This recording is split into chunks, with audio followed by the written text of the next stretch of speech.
এটা old machine দেখতে পাচ্ছ।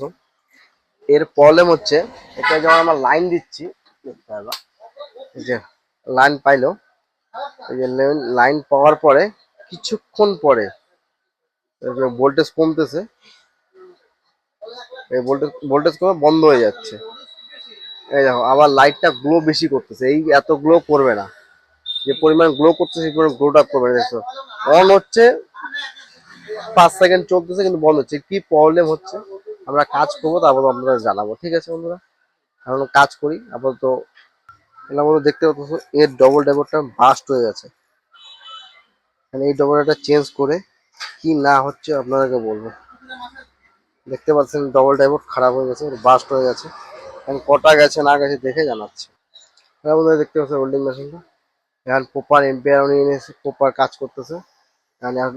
ভোল্টেজ চেক করে দেখাচ্ছে ওরা কত ভোল্ট আসতেছে, এখন দেখাচ্ছে 2 ভোল্ট আউটপুট করতেছে। এখনো মেশিনটা গন্ডগোল আছে, তাও লাইভ কি দেওয়া হচ্ছে দেখাচ্ছে আবার তোমাদেরকে।